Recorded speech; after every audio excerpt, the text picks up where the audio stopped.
Hey everyone, welcome back to another exciting episode of Attacker Productions. Today I'm Bancroft from once again being joined by Jake and Fluff. What's going on, y'all? What up, people? And today we have a doozy of a system for you as we are progressing into, technically this is round 2, but let's not get hung up with the details. But like always, there are buttons. Click them if you like. That's about as far as I'm going to get with that. They're there. And with that being said, we're going to push it past the hack and slash and get straight to the megabytes of this game.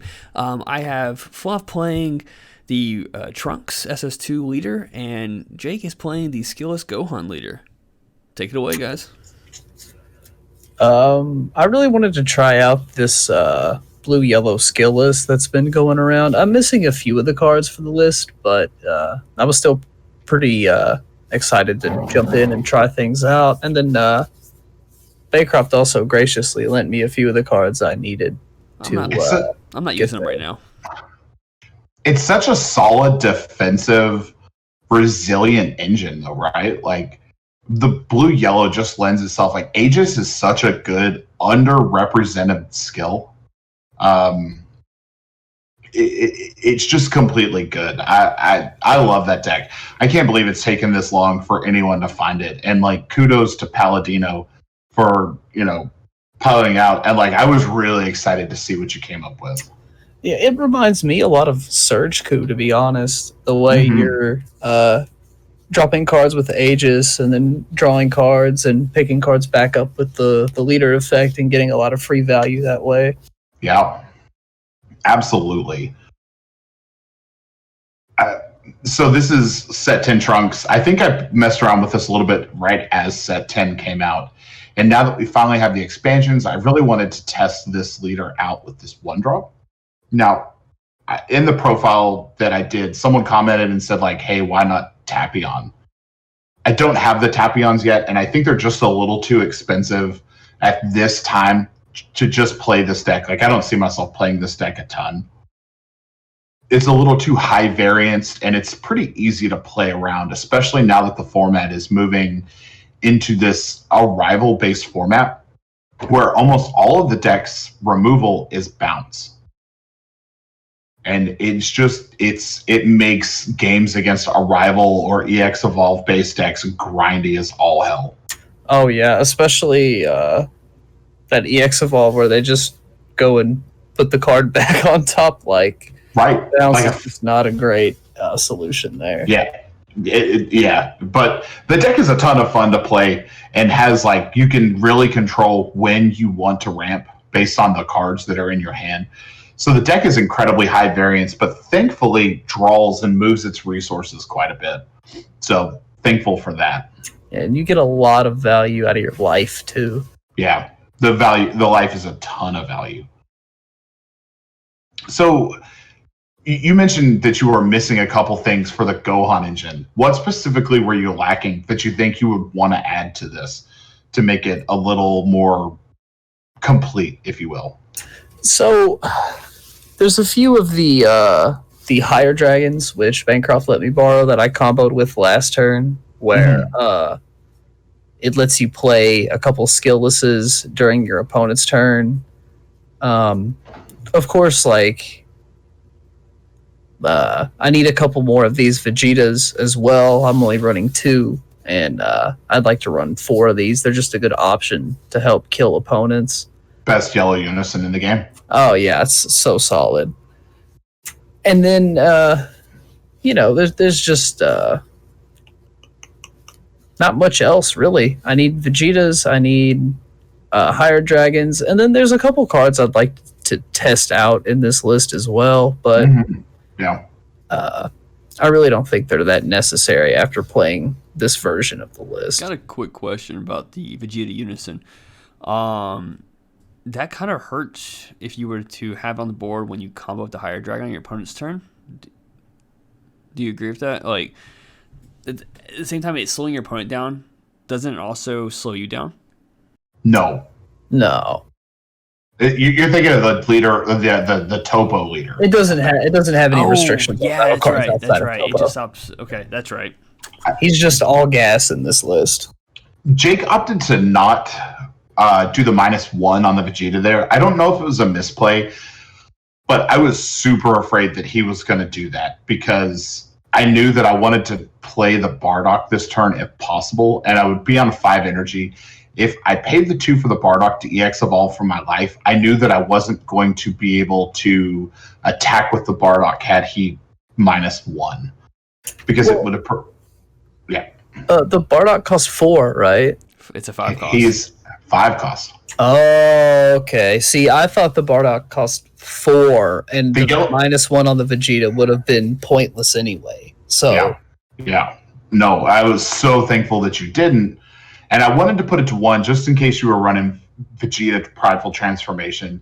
It's always worth trying to play around those cards. I don't... All your energy has to be yellow for that one, right? No, you just need 2 markers on a unison if correct. Yeah, and a yellow unison with 2 markers. Okay, so it's more like the Trunks than it is anything else. Yeah. So there you kind of see I went from 5 down to 3 energy. And kind of I would have been at 4, but I knew based on what was in my life I was going to go back up to 5 next turn if you were able to deal damage against me. I just remembered the yellow Bergamos is the big card I'm missing from this list. The 7 drops? No, the 5 drops. 5s. Oh, okay. Yeah, that would be really good in this list. Though I don't know if you play enough tap. I mean, you do have the super combos, which are super relevant. I've got the apes. There's a few things in here. Time magic. Well, I guess that kind of keeps stuff down more than rests it itself. Yeah. I think here I actually said out loud to you, Jesus, are you done yet? No. I was like, no, I'm not. One of our locals was spectating the game, and he was just like, he just vomited on the board. Yeah. And once I saw you go down to 3, I didn't mean to cut you off. Once I saw you go down to 3 energy, I knew I had to take as many opportunities as I could. Yeah.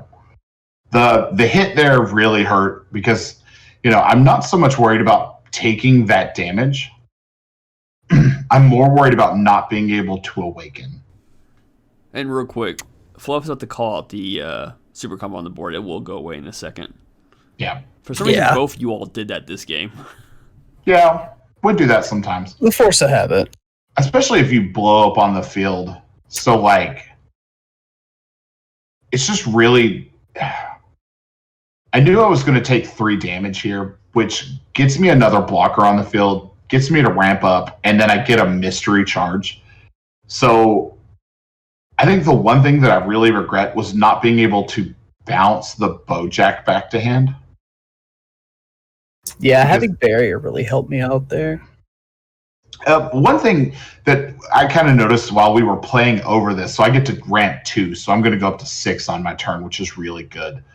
But one thing that I noticed that you didn't do is you weren't aggressive with that Bojack. What was your thinking there? Well, I didn't want to put it in rest mode and have it where you could just turn guys sideways at it. Aegis is really powerful, like we were talking about. I don't know if it was before we were live or not, but I didn't want to risk really my only defense at this point, because you see I'm tapped out, already awakened, not a lot going on for me for life. Bojack's really the only thing keeping me in this game at this point. Yeah. And if I turn it sideways, I'm really just handing you all of my defenses on a silver platter. Yeah, maybe. I feel like you're good enough at punishing the battle step that it's not totally relevant, right? I don't know that I would have focused on it. I was just wondering, why. I felt every time you passed your turn without swinging with that Bojack, I got slightly more and more relieved. Well, here you've got 2 20Ks showing, another ape in the energy, if I'm not mistaken. So you really don't have to dedicate that much of your turn to killing Bojack or even just pressuring it. That's and I have to discard a card for Aegis and combo to defend it. So at that point, the card economy, because I had to play a rival to get it on the board. At that point, the card economy starts kind of getting out of hand, even though I get to draw a card when I Aegis. Yeah. It just didn't seem worth it for me. See, here's the other ape. I think I could have tapped the ape as one of the energy for the ape's play, but I wasn't so worried about it because I was going to lose the Goku Vegeta anyway. I knew that I didn't have a way to spend one energy there. I think I even made the comment to you in that turn. I was like, I really wish I had a way to spend one energy. Yeah. Just so I wouldn't have had to lose an energy. That Vegito. So I was playing a 2-2 split of that Vegito and the set 10 Vegito that's charged in my energy. And after kind of like talking it out with Bancroft and Jimmy a little bit, I decided to go in deeper on that promo Vegito. That bottom two is so strong. And it's so punishing. Even though it does not have deflect, does not have barrier, it's such a good effect. Yeah, getting to bottom deck 2 of your opponent's battle cards is huge because a lot of decks, especially this Gohan, can take advantage of battle cards in their drop area.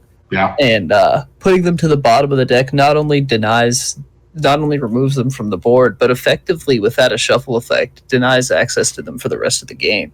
Yeah. Well, and what counterplays would I be afraid of when using him? So he's a 5-drop. So stuff like and I think he's 25,000, but Green Frieza would KO him, but I would still get the bottom effect. And like even if he got dealt with, I would still get that bottom effect, which is worth it, sacrificing 2 energy that are going to go away. He's 25 or 20 base power. I can't see. I think he's 25. Yeah, if he's 25 and out of denial range, there's not much that'll stop that from coming out. Right. I mean, most things would let it hit the field and it would still get its bounce. So I'm going to look him up real quick, but I think he is a 5. It could be Cold Or Bloodlust. 25. Cold Bloodlust. There's a couple cards, but not a lot. You're right. There's a few. I mean, and that that's against like Frieza's leader. In my deck, in my colors, Frost Deadly Poison comes to mind. That's really the only thing that would. Oh, he is 20,000. So denial. So him, but denial hasn't been relevant. So I'm okay with that. Too slow. Yeah. This card is sick. The Goku Vegeta is so good in this deck.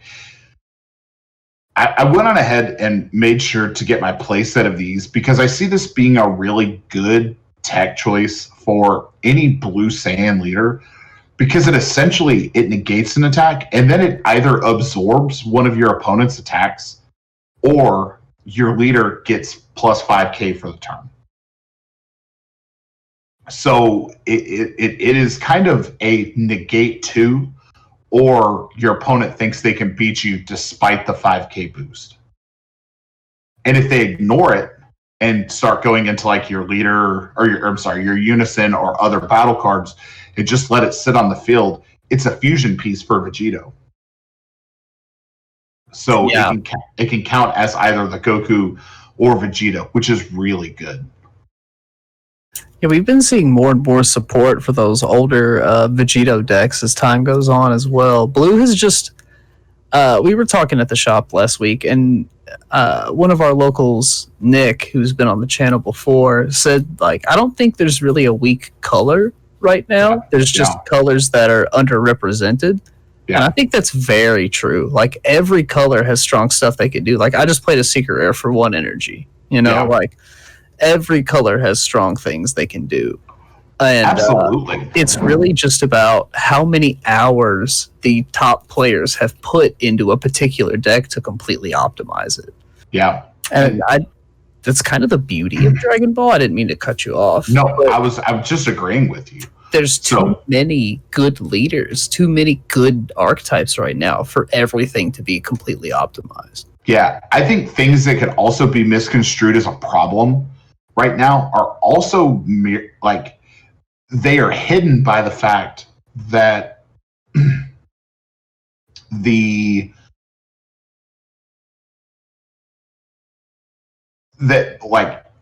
the things that are problematics in one color are just dealt with by another color.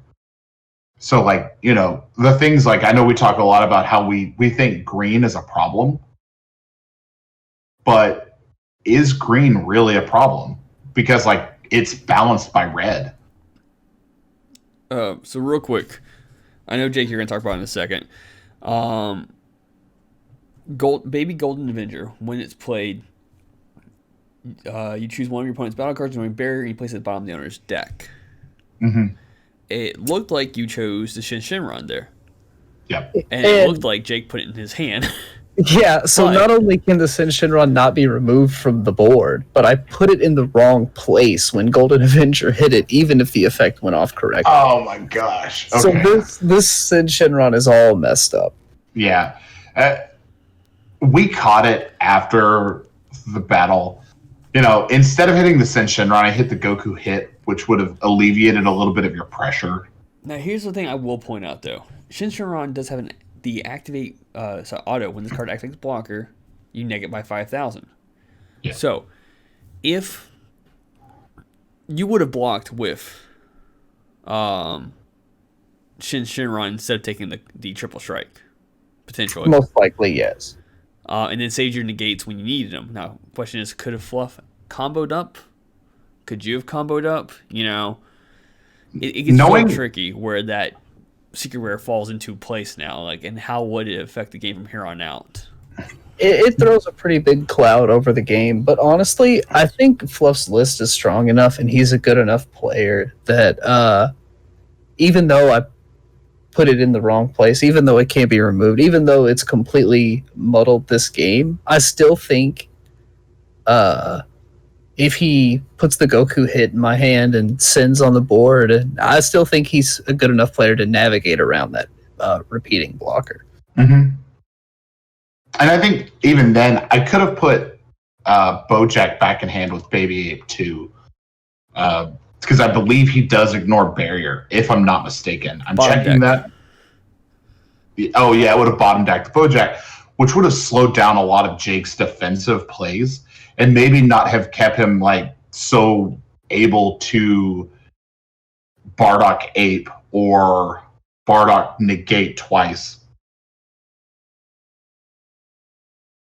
I decided not to blow up the field with the Goku because everything that Jake is playing is arrival based. So what is the point of putting Goku hit and Bojack back into hand if he can, and Bardock, when he could just play them and re-establish value out of them? They're actually doing me more good on the field than being back in his hand. Yeah, especially that Bardock Ape. Yeah. And the thing is I don't get to choose which cards go back with that Goku, so it's all or nothing. While I don't mind making you repay energy for Bojack, I don't want you to be able to play another Bardock Ape. So here I'm bottom decking a battle card each time I swing for the persistent effect of that Goku. Yeah. This turn, I know kind of what... I'm really worried because if you look at all of his open energy compared to what I have and what's potentially in my hand, I know that basically every time he gets an attack through, he's going to generate additional advantage. It's going to create problems for me. So the only thing that I can do is negate and deny him access to the combo phase as much as humanly possible. And now I'm just fighting through just about every persistent effect in existence. Yeah. Oh, I just realized something.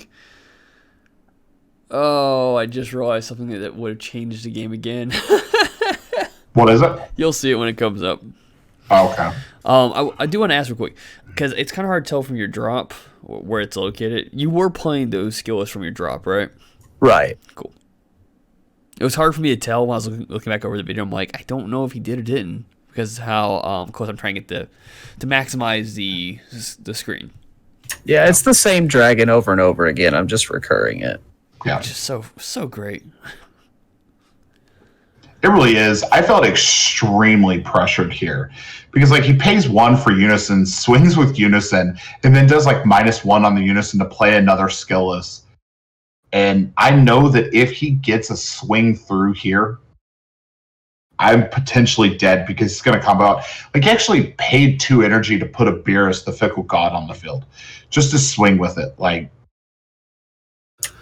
well, yeah, I'm just really trying to go hard. You're at 1 life. I know if you get to untap again, you're going to win just based on the raw power that's on the board here. And with the amount of persistent effects that you've put on the board, I just feel like there's not much left in your hand. So if I can get a good-sized swing in, I can actually pose a threat to end the game here. Yep. Trunks is actually, the way the deck plays, Trunks is really good about persisting and just forcing your opponent to spend more resource. So my goal is to get you to tap as many energy as possible, put as many things on the field. And you have 3 skillless here, so potentially 3 more attacks to get through that, you know, Trunks isn't stopping. So I finally have to baby hatch. I had baby hatch from the beginning of the, like from turn 2, and there was just nothing that I could do at that point. And I had to baby hatch. And it sucks because I know you're still on 2 open energy, which means I could see another Flying Nimbus, or I could see some other card that is going to stop me dead in my tracks. And I know that I have to get through that secret rare. So here I minus the field again, and you lose the Sin Shenron. You would have lost everything but that Sin Shenron, which would have given you blocks. And that would have changed the outcome of this final turn. But I gave Fluff the game on the baby swing. I didn't have enough combo power in hand to really... Well, I guess I did after you put everything back in my hand, but yeah. The writing was on the wall. You have enough high-powered swings where I'm not going to survive. I have no sparking negates, so with only 2 life, even if I rip a sparking negate out of life, it does me no good. And just to put it out there real quick, Fluff, you had a triple strike out there, you had a double strike out there. All you had to do was... I had another triple strike in my hand. But I mean, all you had to do was swing the triple strike. Jake would have been forced to use blocker on the Shin Shenron, and then Fluff just make sure he out comboed you, and then swing the double strike afterwards. Yep. So nothing I could do. Removing the Shin Shenron, did it affect much? We're not really sure, but Jake, you feel pretty comfortable that it didn't change the result. If it did, I'll play Fluff again. It's not the end of the world. It's locals, you know. The real lesson here is to know what your own cards do, because your opponent either isn't going to always know, or if you're at a larger event, might not be nice enough to remind you. Yeah, I would have reminded, but I also forgot. Like, no one at our locals is really on Sin Shenron right now. So we see that card once every 5 or 6 weeks. Yeah, every time I bring a yellow deck. I think it's every time you bring a yellow deck. But I just want to say, like, Trunks is not fantastic at dealing with our rival-based decks. Every game that I played this last weekend was a rival-based, and you got me down to 1 life. That was legitimately every game that I played, where it resulted in me either doing a Hail Mary play and winning or losing. So, with that being said, it looks like the user's starting to get wary of what's happening here. We got to watch out for the Guardian Code. So, we'll go into our series, what we call Final Words. Jake? If you want to win, you have to practice, and you have to know what your own cards do. Fair enough. And Bob, Fluff, can you please lead us out? Yeah. At one point in the game's history, I said that Aegis was the worst skill in the game.